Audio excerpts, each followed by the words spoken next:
English cricket team का दौरा पाकिस्तान मंसूख होने के बाद अब मुख्तलिफ हलकों की जानिब से इंग्लिश क्रिकेट बोर्ड के खिलाफ आवाज़ें उठना शुरू हो गई हैं।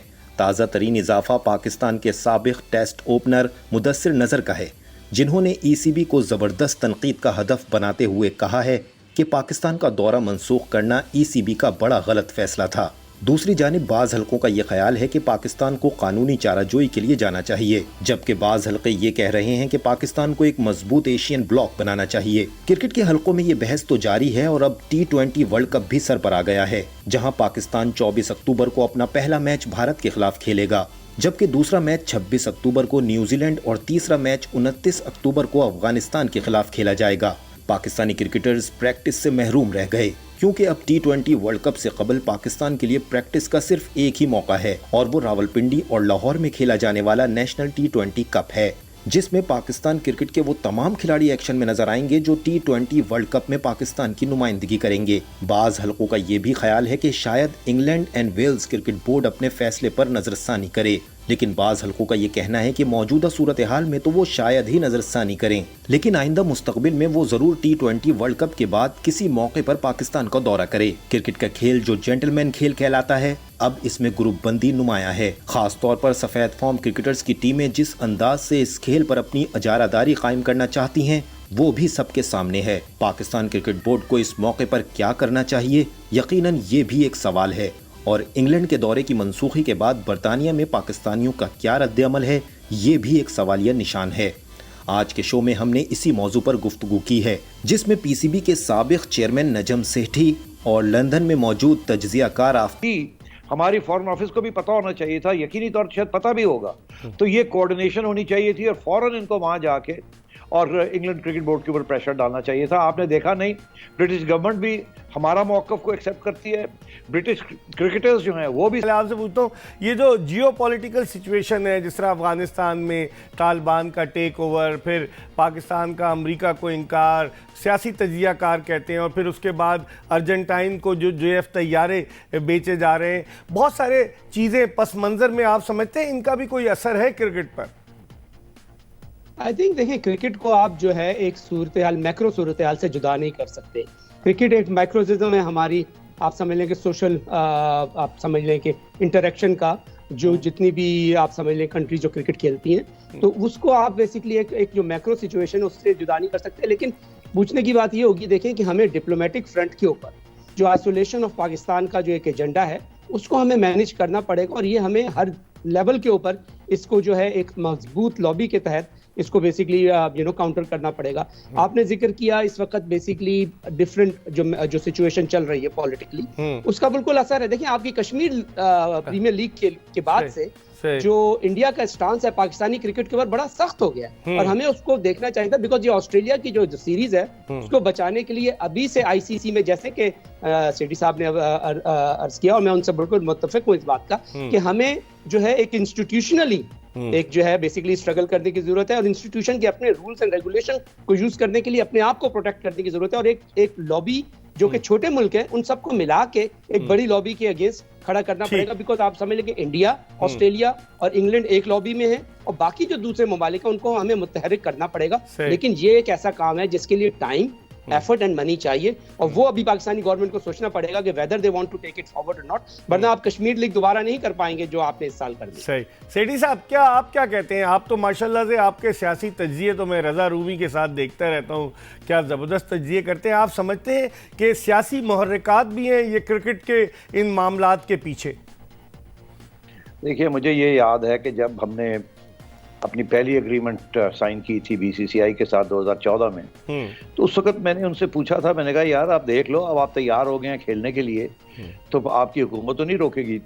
अभी नई अभी हुकूमत आई थी, उस वक्त हुकूमत नहीं थी इनकी, मोदी साहब की आने वाली थी जी, और उन्होंने कहा नहीं, नो प्रॉब्लम, हमें नहीं कुछ, हमें हमारा ख्याल है कोई प्रॉब्लम नहीं है।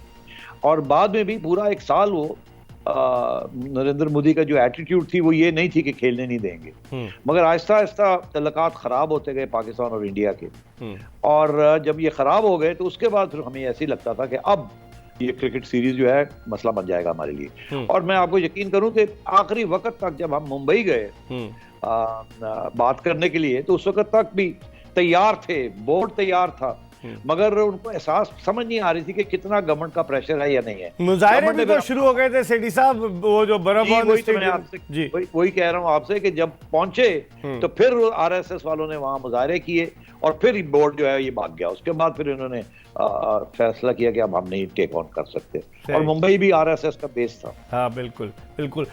और सेठी साहब जो के बीसीसीआई के जो हेड थे क्रिकेट के, वो भी मोदी साहब अपनी गुजरात से लेकर आए थे, तो वो तो एक आप समझ लें कि एक ट्राइका बनता है ना बेसिकली, कि पॉलिसीज बगैर आई थिंक कोई डॉक्यूमेंटेशन के बगैर भी पॉलिसी पे असरअंदाज वो हो सकते थे, बिकॉज वो उनके हैंड पिक्ड पर्सन थे। और अमित शाह के वो बेसिकली आई थिंक खानदान के आदमी है जो बीसीसीआई के हेड है। आप सही कह रहे हैं, एक खत भी इंडियन गवर्नमेंट की तरफ से बीसीसीआई को नहीं गया कि आप मत खेलें।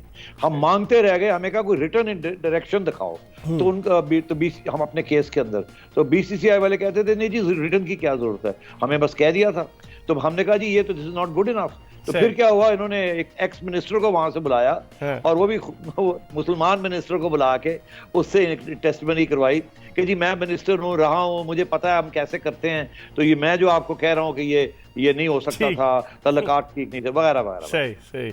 हमारी गुफ्तगू का सिलसिला जारी रहेगा। नजम सेठी और आफ्ताब सिद्दीकी साहब हमारे साथ मौजूद हैं। एक ब्रेक ले रहे हैं और ब्रेक के बाद जब वापस आएंगे तो सेठी साहब से पूछेंगे कि लोग मशवरा दे रहे हैं कि कानूनी कार्रवाई की जाए। सेठी साहब ने जब भारत के साथ मामला हुआ था तो हम गए थे, उसमें डिस्प्यूट रेजोल्यूशन कमेटी में भी गए आईसीसी की, और उल्टा हमें जुर्माना अदा करना पड़ा। इस पर हम बात करेंगे एक छोटे से ब्रेक के बाद। Stay tuned to Express News. Come back after the break. आप देख रहे हैं एक्सप्रेस स्पोर्ट्स पेज और मेरे साथ दो मेहमान मौजूद हैं। पाकिस्तान क्रिकेट बोर्ड के साबिक चेयरमैन नजम सेठी साहब, किसी तारुफ के मोहताज नहीं, और उनके साथ लंदन से सियासी तज्जियाकार आफ्ताब सिद्दीकी साहब, जिनको खुद भी क्रिकेट का शौक़ है, लेकिन मुख्तलिफ चैनल्स पर इनके तज्जिए तबसरे हम देखते रहे, चाहे समा टीवी हो, ARY हो, मुख्तलिफ चैनल्स पर।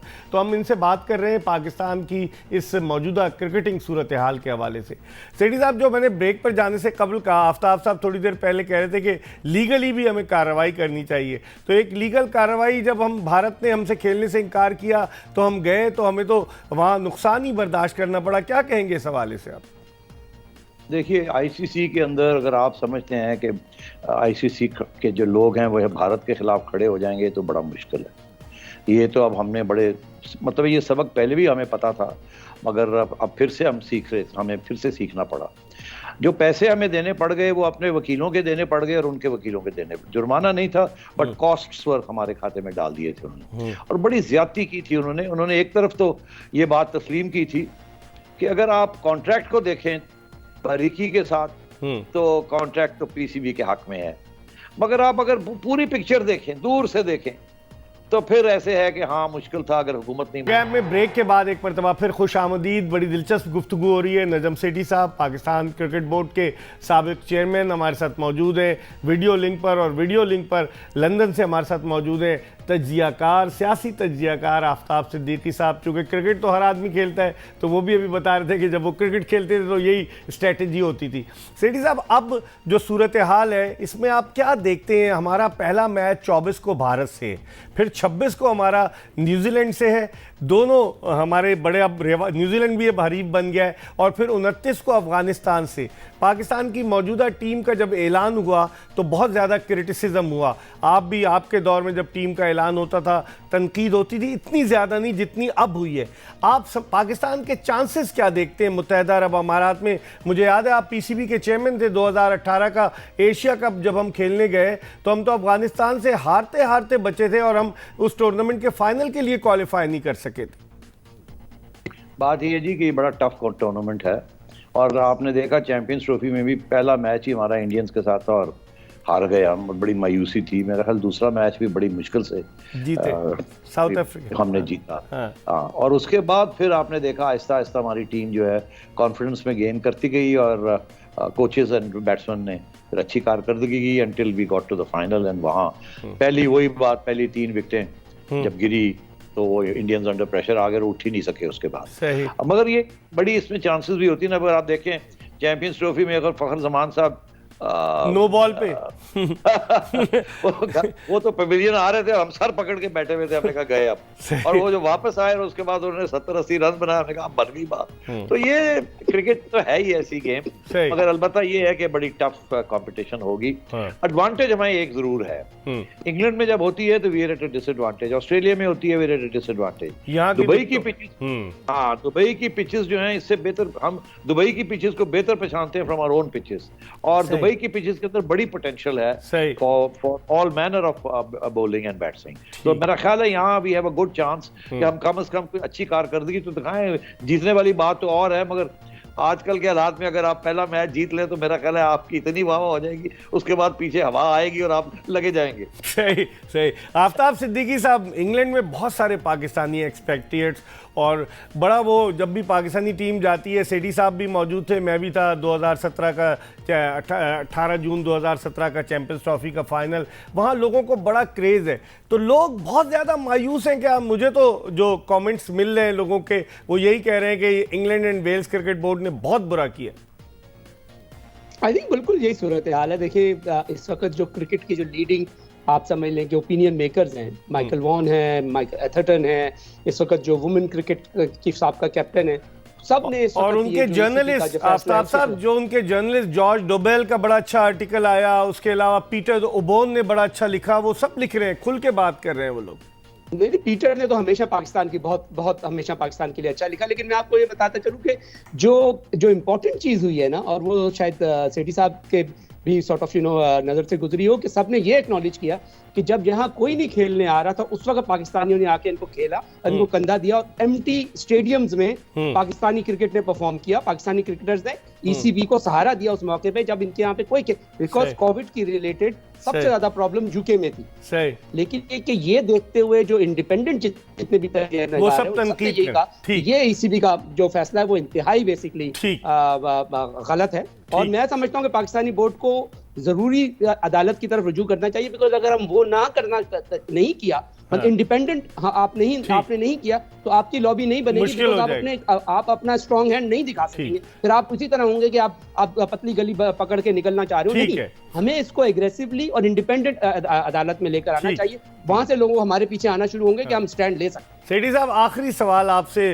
क्योंकि ये पीएसएल आपका लगाया हुआ पौधा है, इसके बाद मैं प्रोग्राम को वाइंड अप करूंगा। ये बताइए कि अब उस पौधे को, वो तनावर दरख्त तो बन गया है, लेकिन इख्तिलाफात शुरू हो गए मानी साहब के दौर में फ्रेंचाइजिस के, अब रमीज राजा साहब आए, कैसे देखते हैं सेठी साहब पीएसएल, और वो एक जो ब्रांड बन चुका था उसको कैसे बचाया जाए, फ्रेंचाइजिस को मुख्तसरन बताइएगा किस तरह ऑन बोर्ड लेकर चला जाए? देखिए, सबसे पहली बात तो ये है कि पीएसएल जब हम छोड़ के गए थे तो उतने पैसे पीसीबी को दे रहा था जितने आपको आईसीसी से मिलते थे। ये कोई छोटी बात नहीं थी। आपके पास एक इंडिपेंडेंट सोर्स ऑफ रेवेन्यू आ गई थी। अब वो रेवेन्यू जो है ना, वो बहुत इंपॉर्टेंट है आपके लिए आजकल के जमाने में, जबकि और आपकी रेवेन्यू स्ट्रीम्स गिर रही हैं और आपके खर्चे बढ़ रहे हैं एट द डोमेस्टिक लेवल। तो वो पीएसएल को नॉट ओनली उसको चलाना मगर उसको और बढ़ाना इज वेरी इंपॉर्टेंट। इसमें आपके लिए दो चीजें जरूरी हैं। पहली बात तो ये है कि आप, बड़ी अच्छी बात है कि पीएसएल में सारे फॉरेन प्लेयर्स आएंगे खेलने के लिए। मेरा ख्याल है वहां कोई किसी किस्म का सिक्योरिटी का इशू नहीं होगा, बिकॉज हमदर्दी सबकी आपके साथ है और सबने यहाँ खेला है और सबको पता है कि यहाँ की सिक्योरिटी ठीक है, और हमारी हॉस्पिटैलिटी भी बड़ी जबरदस्त है और आवाम बड़ी जबरदस्त है, बड़ा प्यार करते हैं। तो सारे आएंगे, ये आप फिक्र ना करें कि कोई बॉयकॉट करेगा या नहीं करेगा। मगर दूसरी बात ये है कि अब बहुत सी दुनिया में आईपीएल की वजह से और बाकी जो लीग्स हो रही हैं, लोगों ने कुछ पैसे भी बढ़ाने शुरू कर दिए हैं प्लेयर्स के। ये भी हमें करना पड़ेगा, आपको थोड़ा बहुत देखना पड़ेगा कि आप 5-10% थोड़े से बढ़ाने पड़ेंगे। तीसरी बात ये है कि फ्रेंचाइजेस जो हैं, वो अंग्रेजी का मुहावरा है, the goose that Lay's the golden egg. अगर फ्रेंचाइजेस खुश नहीं है तो किसी सूरत में भी पीएसएल नहीं चल सकता। इसलिए जो फ्रेंचाइजीज के साथ बैठ के बड़ी अच्छी नेगोशिएशन करनी चाहिए और फिक्र नहीं करना चाहिए, जो रीजनेबल बात है, जो फेयर बात है, उनके साथ बैठ के उनकी बात माननी चाहिए, और ताकि सबका फायदा हो, ये नहीं कि सिर्फ पीसीबी का फायदा हो। सही, ठीक है। बहुत बहुत शुक्रिया नजम सेठी साहब आपका, आफ्ताब सिद्दीकी साहब आपका। गुफ्तगू आपने मुलाहिजा की PCB के साबिक चेयरमैन नजम सेठी की और लंदन से सियासी तजियाकार आफ्ताब सिद्दीकी की। अब देखते हैं कि पाकिस्तान क्रिकेट में अब चूँकि वर्ल्ड कप T20 है और फिर उसके बाद पाकिस्तान क्रिकेट पर जो असरात मुरतब हुए इससे क्या फ़र्क क्या पड़ता है पाकिस्तान की कारकर्दगी पर। इसके साथ ही आज की एपिसोड अपने अख्तिताम को पहुँची। इंशाल्लाह अगर ज़िंदगी ने वफ़ा की तो अगले शो में फिर आपकी खिदमत में हाजिर होंगे। मिर्ज़ा इकबाल बेग और एक्सप्रेस न्यूज़ की पूरी प्रोडक्शन टीम को इजाज़त दीजिए। अल्लाह हाफ़िज़।